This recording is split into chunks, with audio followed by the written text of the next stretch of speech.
Okay, so I've reached the point in my pregnancy journey where I get to go home from being in the hospital for 7 days. So I get to go home, and the first few days are rough.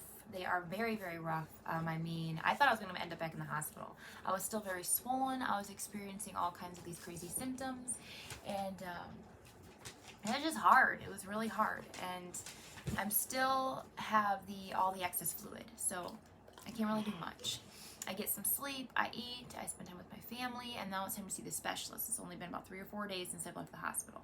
We walk into the first specialist appointment, and he sits me down and he says, "Now, Mrs. Scott, we are experiencing something called idiopathic polyhydramnios with you. We have measured your fluid levels today, and they are still very high, so we do need to go about lowering those fluid levels. There are a few different ways we can go about doing that. Normally with polyhydramnios, when a pregnant woman comes in and she has all this excess fluid, there's either your baby has Down syndrome, spina bifida, or there's a blockage in the baby's trachea where it's not able to recycle that amniotic fluid correctly. Now you are testing and showing us that your baby is perfectly fine. He's normal. He's where he's supposed to be. But something in your body is making you have all of this excess fluid. And so we're going to call this idiopathic polyhydramnios, which means we don't know. We don't know what's causing it. So we have to address what's going on now, which is this excess fluid, because if we don't get your fluid levels down, you're going to end up right back in the hospital in labor in any time.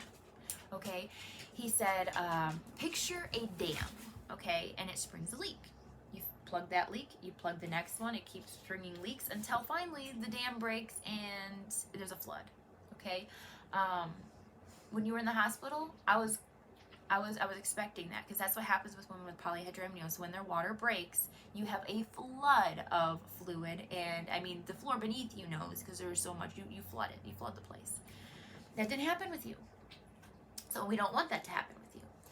So there are 3 different ways we can go about doing this. I can hospitalize you, and I can monitor you and do something called amniocentesis. I don't know if that's how this is pronounced, but I think it is.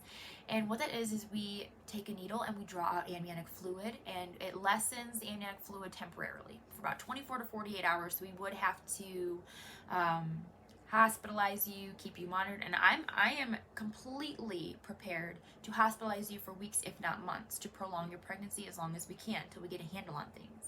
Or in one other case that was very similar to yours, I had a pregnant woman who she had idiopathic polyhydramnios. She had 3 children. So her first baby, she came into the hospital just like you did at 27 weeks pregnant, full-on labor. She delivered her son, and he did not survive. We later found out that she had polyhydramnios, and that's why she went into the early labor.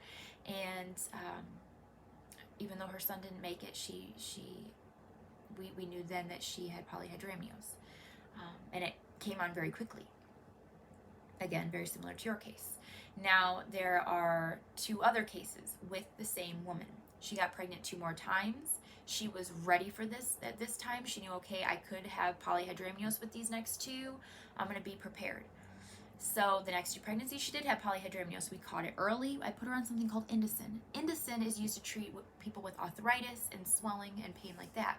So what that does is it lessens the amniotic fluid levels pretty drastically, or at least it did in her case. We don't normally use this with pregnancies because it's not recommended, because it lessens the amniotic fluid levels so drastically, and normally if you were to lower the amniotic fluid levels in a pregnant woman, it would be very dangerous and a risk factor. But in your case and in her case, you had so much. So it lowered the amniotic fluid levels. Now, the thing is, I can start you on the Indocin, but we have to take you off of it between 31 and 32 weeks, because at that point, it's considered dangerous. It's considered very risky to continue usage, because what it does is it not only lowers the amniotic fluid levels, it redirects the blood flow in your baby's heart, okay? And that's fine at this point of development. But once your baby reached a 31 to 32 week of development, it needs that blood flow, that normal blood flow back in its heart so it can continue to develop, and there's no other disorders or things like that going to happen to your baby at that point, because it needs that blood flow. So that's what you would be making you aware of in case you want to do this.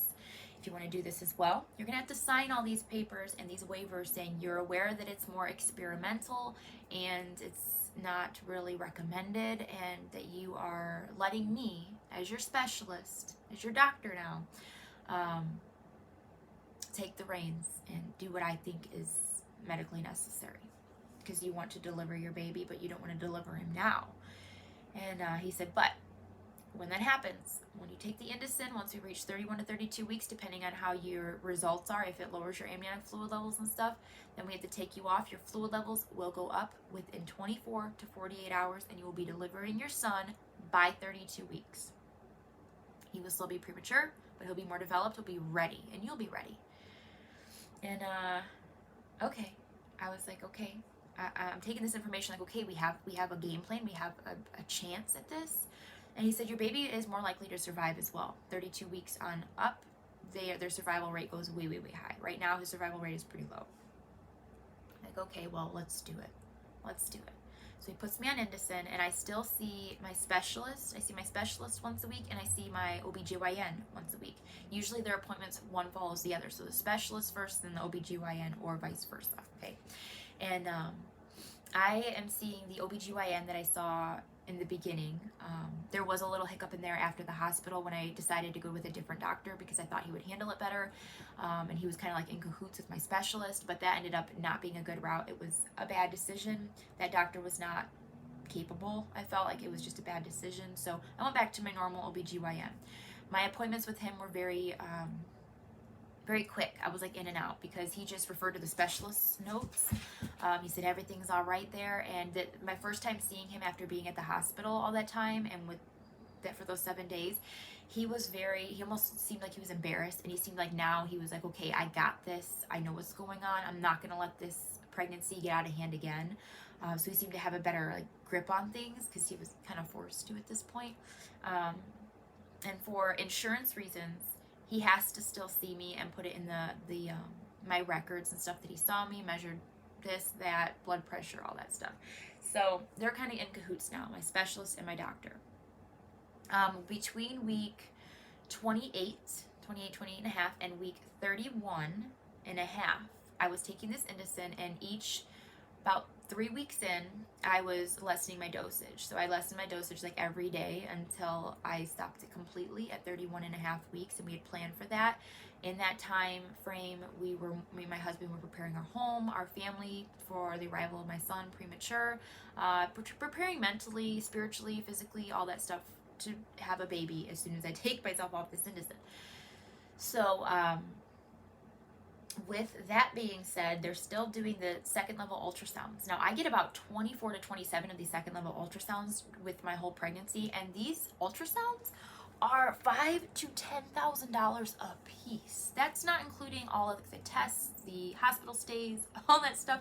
That's not including all those. So you do the math: $5,000 to $10,000 a piece, and I get 24 to 27 of them for the whole pregnancy. It was crazy. But these ultrasounds, let me show you this. This is one of them. This is with the you can do it black and white or with the color. You see his little thumbs up? That was at some point in there with being on the Indocin. That was one of the ultrasounds we got, and it was almost funny to me because he was giving the ultrasound tech the thumbs up, I'm good in here. We're all good. I'm still swimming around. So that was kind of funny to see that, because it was encouraging to see that, okay, he's all right. He's giving us the thumbs up. So with that all being said, the Indocin did work. After 2 weeks of being on the Indocin, it finally started to lessen the amniotic fluid levels. I finally got to a normal level, and I was staying at that normal level up until week 30 and week 31. I was at a normal level. They take me off the Indocin. I go to see my specialist. He measures the amniotic fluid levels, expecting to see a dramatic increase, and there was nothing. It was normal still. He said, okay, well, we'll see you in 4 more days, and we'll check this fluid level again, because we got to keep a close monitor eye on it, because these fluid levels go right back up, and they go up really quickly, at least from my experience, and I've been doing this for 50 plus years. Okay, so I come back into my next appointment, and the fluid levels are still normal. They haven't gone up any, maybe like a little bit, but not much. They're still normal. He says, okay, I'm about 35 weeks pregnant at this point. He says, okay, Mrs. Scott, I have stopped trying to figure you out. Every time that I think that I know what's going on with your body, or I don't know what's going to come out of your body, what's going to happen with this pregnancy, I'm proven wrong. Your body does the total opposite. He says, so this is, I will tell you, the very first time that I've ever seen or experienced, and I am working with other specialists and other doctors. We have meetings about your pregnancy and about how to go about doing this. And I am not only in Indiana, I'm in Illinois, I'm here, I'm there, and we don't know. We can't grasp what's going on with your pregnancy. All we know is that it's a success. The Indocin worked. Your fluid levels are normal, and they're staying normal. Your body's not acting badly at this point. But you are cured of polyhydramnios. You don't have that anymore. Now, that being said, you still have to see me until your baby is born, because I still have to measure these fluid levels. I have to keep an eye on you, just because I think that's the safe route to go. With the way your pregnancy has gone all up until this point, things happen, and they happen really quickly, and we want to make sure that doesn't happen. Like, things don't get out of control and out of our grasp of helping you. So we're just going to continue to see you, but you're cured of polyhydramnios. You're considered a normal pregnancy at this point. Okay. Hearing this from the specialist who has been treating me and who has had all this experience was really like emotional for me. And I sat there, and the whole time I was thinking, I said, I serve an amazing God. Okay? He, at that point in my pregnancy when I was in the hospital, and he wrapped his arms around me, okay? The Lord let me know everything was going to be okay. That feeling of knowing everything was going to be okay never left my side. It never left me. Up until when my son was born, I was holding him in my arms. It never left me. And I serve an amazing, miracle, wonder-working God, and he stepped into this pregnancy, and he said, nope, it's going this way, and it is amazing, okay? So that was another yet a miracle. I'm cured of polyhydramnios, okay? And it's been a roller coaster of a pregnancy so far. I'm about 35 weeks pregnant. Indocin worked. I'm off Indocin now. I'm still seeing every doctor, everything like that. And the specialist is stunned. He says, now, Mrs. Scott, I'm going to be writing a book when I retire, which is going to be in a few years now. I've been doing this for over 50 years. I'm well into my 70s. He said, and you're going to be in it, your story.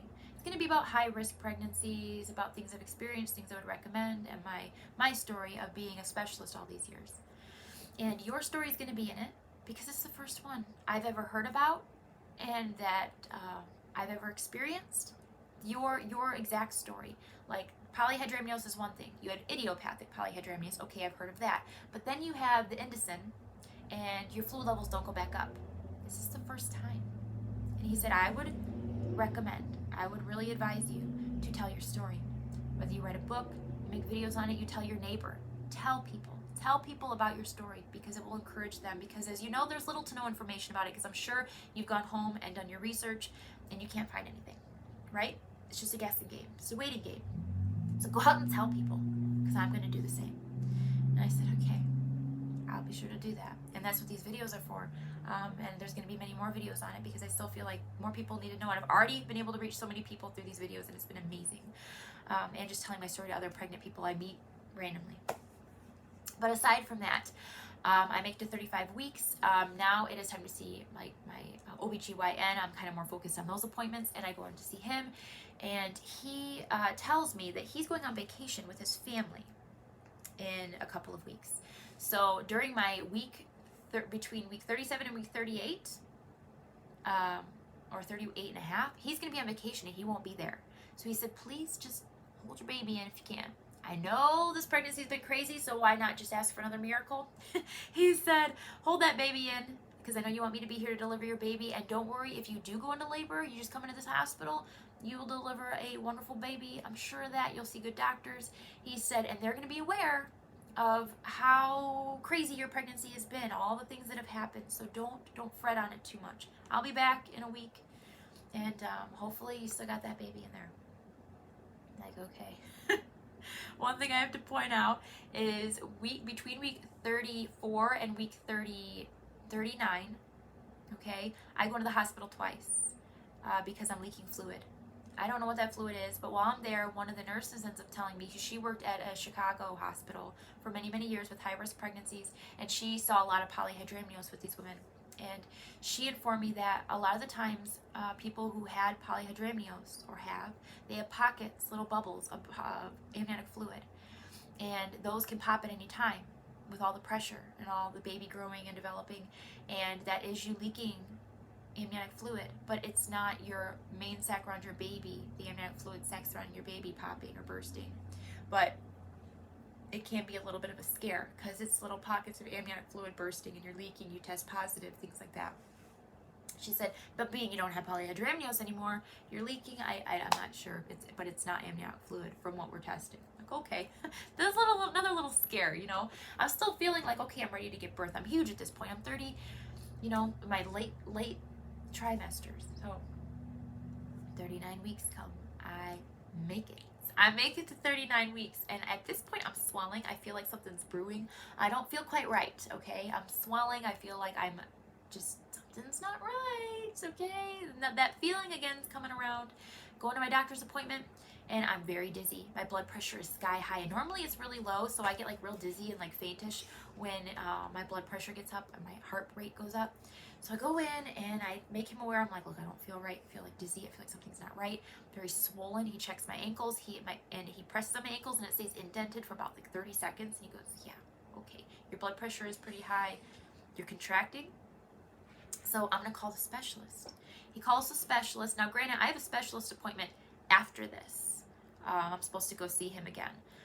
So he goes and calls the specialist, and he comes back in the room. He goes, now, Mrs. Scott, being that you had polyhydramnios, you're cured of that, you're considered a normal pregnancy, but being you had polyhydramnios, your pregnancy has been very unpredictable, up and downs.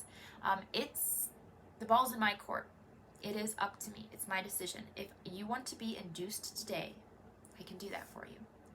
Do you want to deliver your son today? I look at my husband and I am so ready. I'm so ready. I'm so full of emotions. This whole pregnancy has been so crazy. It was like the longest pregnancy of my life. Okay. And look at my husband. He looks at me and we're like, yeah, let's do it. Can you do that today? Because I feel like something's brewing. He said, Mrs. Scott, I feel like something is brewing too. I feel like your body's about to do something, and we want to stop it from acting up. Okay. We want to stop the tantrum before it happens. So go home, eat a good hearty meal, and come back here in a couple hours with your stuff, and we're going to start this induction process, okay? So next story will be my story of my induction, the whole labor story, all of that, and that has some miracles thrown in there too, and some unexpected things. But you know what? It's a good story, and it is a miracle, another miracle. So I will see you on the next video. Thanks again for joining me, and I hope this touches your life and you maybe learn a few things.